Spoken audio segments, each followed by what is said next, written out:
In this lecture, we're going to look at class. We're going to look at pointers. We're going to look at the various different C++ syntax where we can juxtapose the use of both of these together. And it's basically a summary of sorts. So let's look at this one example here. So we have a fruit class.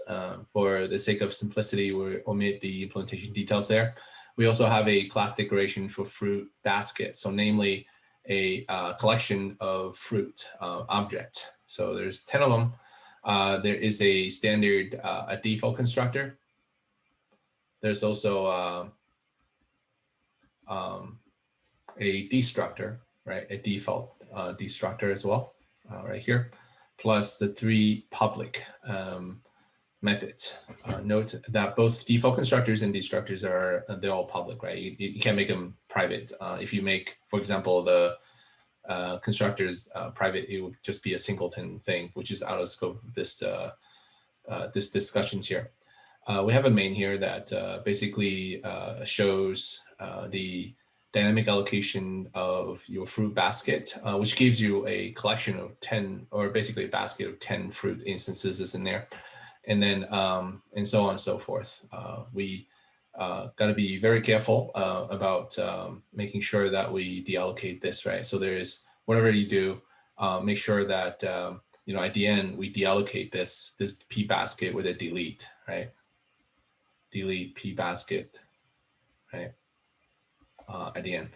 And of course, if any of these fruit instances inside this array is dynamically allocated, you gotta make sure that in the destructor that you deallocate these memories as well. Otherwise, you're gonna get into memory leak. Okay, so with that, let's look into some of the examples that we have with these classes. Note before we get going that this M fruit is private. This one is private, right? Because by default, if you don't place your variables or functions under any public, protected, or private scope inside your class declarations, by default, they are private. Okay, so just remember that the M fruit is private. So you can't just access these M fruits directly from the instances. All right, so with that, let's move on to the next slides. So the very first one is a couple lines here, shows the dynamic allocations of your P basket. So this is a pointer to your fruit basket instance. And this new returns the address, right, of your P basket in memory. So let's say this is your heap memory here. So the creation of your fruit basket, let's just say sits right here. And this one has a memory address of 0 times FA2. So if that's the case, 0 times FA2 is going to be the value of this P basket. And this P basket is a pointer, right, pointing to the fruit basket that we have here, right, in this blue area right here. Anyway, this dynamic instance has to be deallocated at the end before your program ends. Otherwise, you're going to get into memory leak. And the size of this memory address depends on the size of your class, right? How many variables you have, how many instances of right, vars and dynamic allocated or statically allocated arrays and things like that in there. So that said, let's move on to the next slide to illustrate further. This is, so accessing fruit baskets constructors you do not have to call the constructor directly by virtue of having this stated in your dynamic memory allocation automatically calls the default constructor, right? With nothing is parameterized in here. So this is a little different than accessing fruit baskets parameterized constructor or what we call user-defined constructor. You can do it this way as well. Just make sure that your class declaration that you define this. Okay, and note that there's a couple of public methods. So the first one is show fruits, right? So P basket being a pointer, you have to use the arrow operators as we said before. P basket has to also to be loaded in memory as well, right? And by virtue of having this new, right, means that the P basket is locked and loaded, ready to go. So this information is about the fruits, and whatever the implementation of show fruit is, this allows you to access that show fruit methods.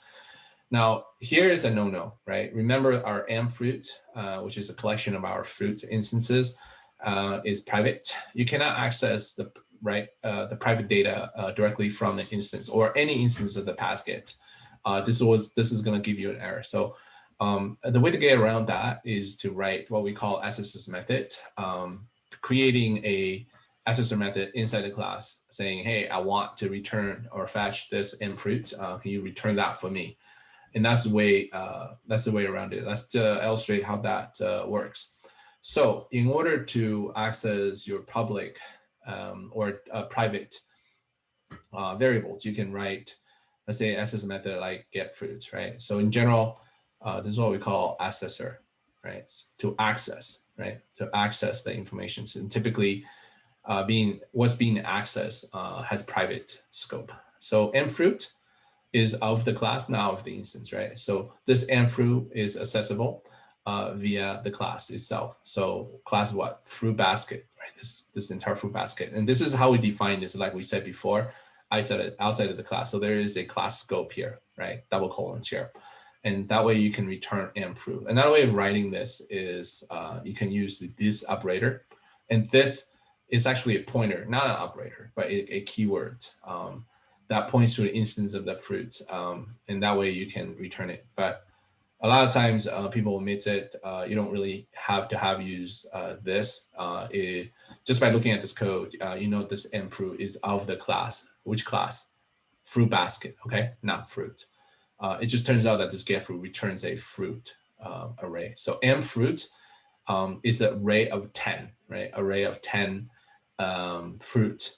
So mfruit is an array, right? The name of the array decays into a pointer. So this is the reason why we're returning fruit, right? Basket. Another way of writing this, let me clear this part, is if you like, you can redefine this as fruit bracket. Okay, so this gives you another alternative to having this fruit start.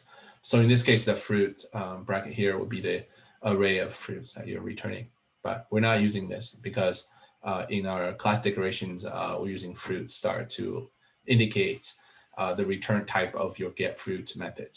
Okay, so this is how you would access it, right? Instead of writing pbasket arrow mfruit, you would call the accessor method directly, and that will give you the mfruits back or pointer to this fruit array.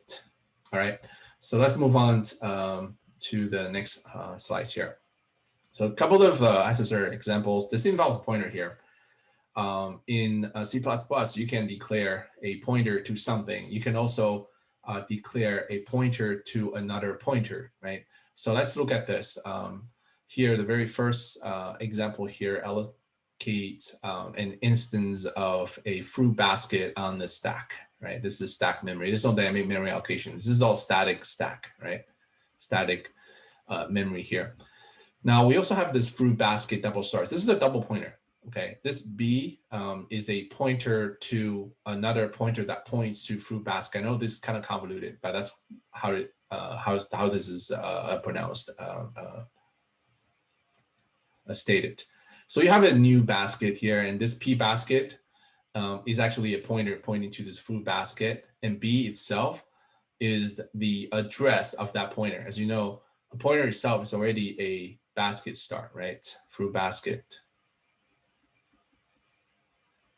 start, right? But the address of a pointer is another start, right? So this is the reason why you have B as a double pointer, right? Basically a double pointer. A pointer pointing to another pointer that points to fruit basket. So this is, you can think of also B as a 2D array, right? Because we know one-dimensional array is a star, right? Two-dimensional array is a double pointer. So that said, knowing that B is a pointer to another pointer, we can dereference B, right? By dereferencing B, remember, we get the value, right, of the object that this B points to, which is that pointer right there, which is P basket. So this is the same thing as writing P basket, okay? So we can say P basket equals conditionally, right? Dereference B. Okay, so dereference B. Let's just put them in the parentheses here. They're the same. So this dereference B, and then if you call upon is get fruits, it's the same as writing this, right? Okay, that said, because A is allocated on the stack, you have to use a dot, right? There are no arrows here. Whatever publicly accessible member functional methods or variables that is available inside this fruit basket class. So this is how you would access, right, various different things, making use of pointer, making use of pointer pointing to another pointer and things like that. A lot of times these double pointers are used in the context of creating and using a two-dimensional array that is declared either dynamically or on a stack, right? So just be careful of the notations here, especially when we're talking about dereferencing double pointers and using the pointer pointing to another pointer, and there's a lot of interactions there. So just make sure that you don't mess up on the references there.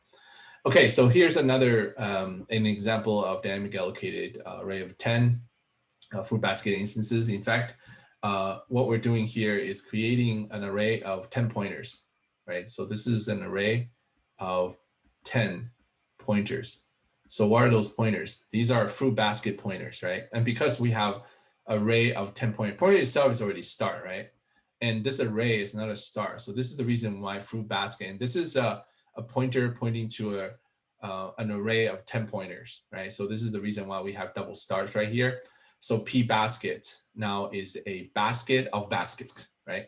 So you can think of this as and this is the reason why this is plural, right? This because we're talking about basket of baskets, right? There's a lot of them. So you can think of this P baskets, right? This is P, which is a double pointer, right? P baskets. Each of these is another array, right? Because now we're talking about P basket itself, right? There's another one. So each of these is another pointer. So this is a two-dimensional array, right? So each of these is another pointer. So that's how you would manipulate pointers and pointers of pointers to create these two-dimensional arrays. And of course, at the end of the day, because P basket itself, like I said, is a two-dimensional array, you have to use the array syntax here in deleting it. Otherwise, if you're to just delete this without this, you'll be deleting the very first element, right? Which is the very first element that points to this array of 10-point baskets. And that could be a problematic thing. And in terms of deallocating whatever is inside that P basket itself, or the pointer that points to that basket instance, or fruit basket instance rather, is a function of the destructor sitting inside that fruit basket's job. So you got to make sure in the destructor that you're deallocating stuff appropriately, otherwise, or any dynamically allocated instances, member variables and whatnot in the fruit basket's destructor, otherwise you get into memory leaks. Okay. That said, just make sure that you have delete bracket if what you're dealing with is a 2D array, or even a 1D array, because in this case, P basket is simply a 1D array of pointers, right? Each of these is another array in there. If you don't have this bracket here, you'd be leaking memory, right? So as a best practice, you would nullify, right, your P basket with a null pointer. So you can use NULLPTR as well, effective C++11. This is type safe. Null is just a macro representing 0. So use NULLPTR to deallocate or reset your pointer.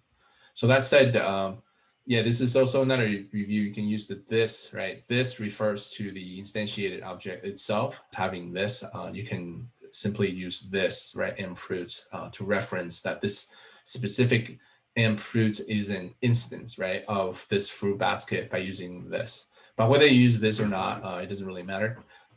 It'll get you the same thing as well.